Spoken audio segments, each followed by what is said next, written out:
अस्सलामुअलैकुम रहमतुल्लाहि व बरकातुहू। मोहतरम नाज़रीन, आज के इस वीडियो में हम मद के बारे में सीखेंगे।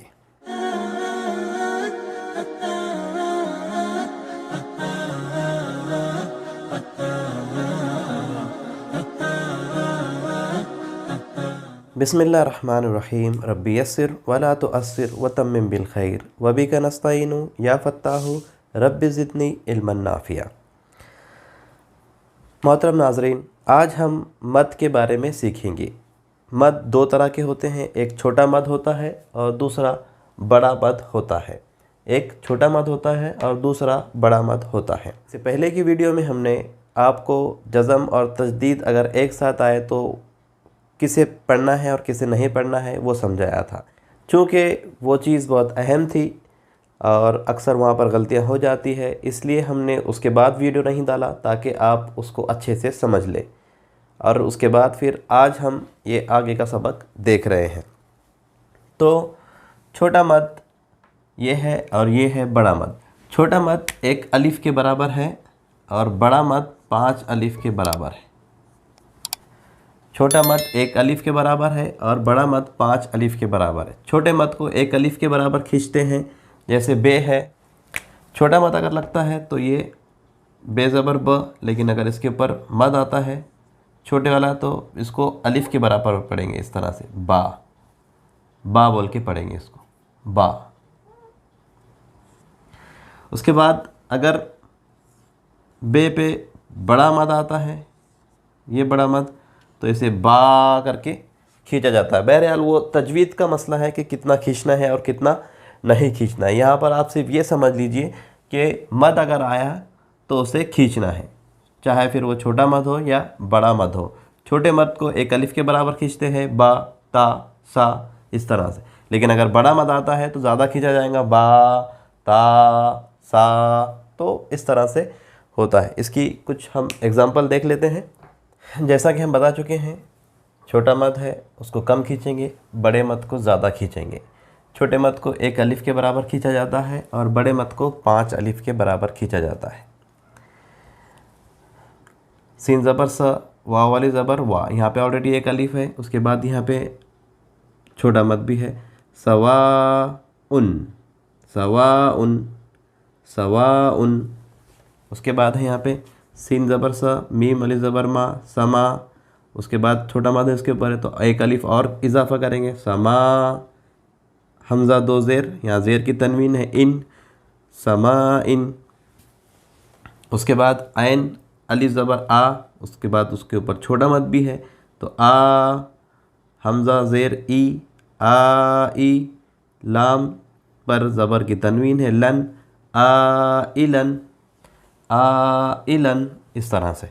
अब ये बड़ा मद है, ये सूरह फातिहा के अंदर जब हम पढ़ते हैं, यहाँ आयत ख़त्म हो जाती है, ज़ालीन, इस तरह से। तो ये इसके ऊपर बड़ा मद होता है, खींचा जाता है उसको।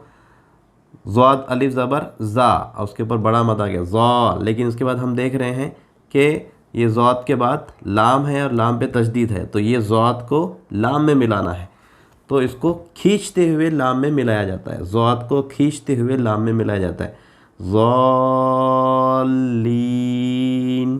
अब ये लीन हम पढ़ते हैं क्योंकि यहाँ पे आयत आ गई, इसलिए ये ज़बर को हम छोड़ देते हैं। ज़ालीना है, लेकिन ज़ालीना नहीं पढ़ते बल्कि ज़ालीन पढ़ते हैं, इस तरह से। उसके बाद ये है अलिफ ज़बर हा, फिर उसके ऊपर बड़ा मद आ गया तो हा। और वैसी मामला यहाँ पर है कि उसके बाद हा के बाद जीम है, जीम के ऊपर तशदीद है तो हा को खींचते हुए जीम में मिलाएंगे, हा जूना, जू का, हा जू का, जे वापिश, सॉरी जीम वापिश जू, हा जू का, हा जू का। अब यहाँ पर दोनों मद है, एक तरह से हे के ऊपर खड़ा ज़बर है हा, और फिर ये छोटा मद भी है, हा। हमज़ा पेश ऊ, और लाम के ऊपर यहाँ पर हम देख रहे हैं कि बड़ा मद है, हा ऊ लाई, हा ऊ लाई, इस तरह से ये इसकी मिसालें थी। इसमें एक चीज़ और अहम है जिसे हमें देखना है ख़ास तौर से, अभी हम इसको देखते हैं। उसकी कुछ मिसालें हैं। ये मद जब हुर्फ़ मुक़त्तात के ऊपर आते हैं तो वो नाम से पढ़े जाते हैं, उसकी आवाज़ नहीं निकलेगी। जैसे बे पर अगर मद आ गया तो बे की आवाज़ ब की निकलती है, तो बे नहीं पढ़ा जाएगा, बल्कि बा नहीं पढ़ा जाएगा, बल्कि उसे बे कहेंगे। उसका जो नाम है वो लिया जाएगा। एग्जाम्पल्स में हम देखते हैं, ये समझ लीजिए खूब अच्छे से। ये है अलिफ़, अलिफ़ लाम, अभी इसके ऊपर मद आ गया तो यहाँ पर लाम की आवाज़ नहीं निकल रही, ल करके नहीं बोला जा रहा, बल्कि इसका नाम लिया जा रहा है यहाँ पे। तो हुर्फ़ मुक़त्तात जो इस तरह से आते हैं, शुरू में कोई भी सूरा शुरू होता है तब इस तरह के हुर्फ़ आते हैं, इन्हें हुर्फ़ मुक़त्तात कहते हैं। तो हुर्फ़ मुक़त्तात के ऊपर जब मद आता है तो उसका नाम लिया जाएगा। उस हुर्फ़ का जिस पर मद आया है उसका नाम लिया जाएगा, और जिस हुर्फ़ पर मद नहीं है, कोई हरकत है, चाहे फिर वो ज़बर हो या फिर खड़ा ज़बर हो, इस तरह से, तो उसकी वहाँ पर आवाज़ निकलेगी।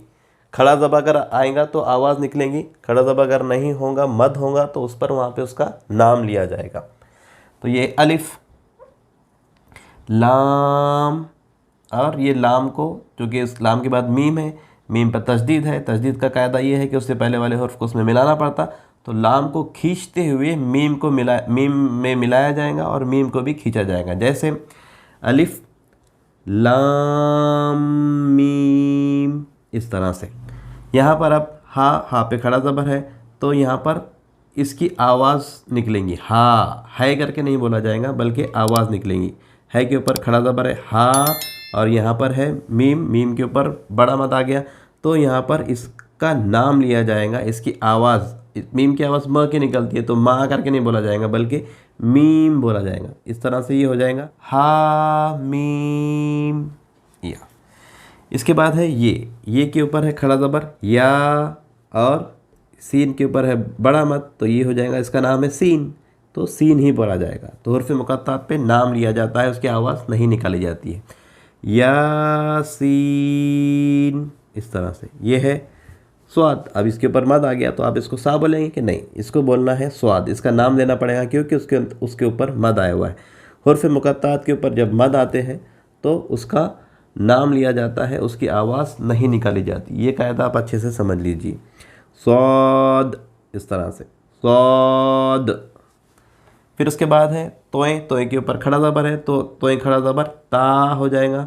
फिर उसके बाद है सीन, सीन पर मद आ गया तो उसका नाम लिया जाएगा, सीन ता सीन। उसके बाद है मीम, तो मीम के ऊपर भी इसका मद आ गया तो इसका नाम लिया जाएगा, ता सीन मीम, इस तरह से।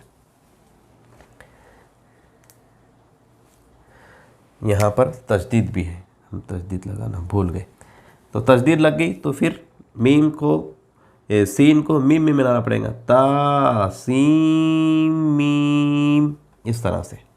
उसके बाद ये सबसे बड़ा हुर्फ़ है, हुर्फ़ मुक़त्तात में इस तरह से आता है।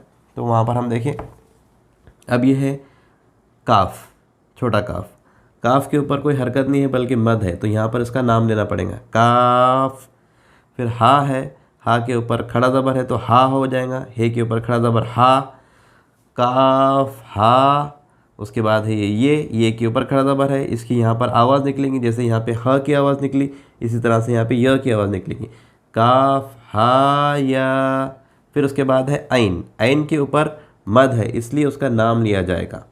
और उसके बाद है स्वाद, स्वाद के ऊपर भी मद आ गया तो उसका नाम लिया जाएगा, उसकी आवाज़ नहीं निकाली जाएगी। तो ये काफ का नाम लिया जाएगा, हे की आवाज़ निकलेंगी, ये की आवाज़ निकलेंगी, ऐन का नाम लिया जाएगा और स्वाद का नाम लिया जाएगा। जैसे काफ हा या ऐन स्वाद, इस तरह से। तो ये हुर्फ़ मुक़त्तात के ऊपर जब मद आता है तो उसका नाम लिया जाता है, उसकी आवाज़ नहीं निकलती है। तो ये सबक भी बहुत अहम था, इसको आप अच्छी तरीके से समझ लीजिए। ये छोटा मद है, इसको एक अलिफ़ के बराबर खींचते हैं, ये बड़ा मद है, इसको 5 अलिफ़ के बराबर खींचते हैं। और जब यही मद हुर्फ के ऊपर आते हैं, हुर्फ मुक़त्तात के तौर पर, तो उसका नाम लिया जाता है। और अगर हुर्फ के ऊपर, अल्फ़ाबेट के ऊपर हरकत है तो उसकी आवाज़ निकाली जाएगी, और अगर उसके ऊपर मद आता है तो उसका नाम लिया जाएगा। तो ये सबक भी बहुत अहम था, इसलिए कल वीडियो नहीं आएगा। आपको इसी सबक को बहुत अच्छी तरीके से याद करना है, ताकि जब कुरान हमारा स्टार्ट हो तो वहाँ पर आपको परेशानी ना जाए। उम्मीद करते हैं आप इस बात पर तवज्जो देंगे। सुब्हानकल्लाहुम्मा व बिहम्दिका अशहदु अल्ला इलाहा इल्ला अंता अस्तगफिरुका व अतूबु इलैक।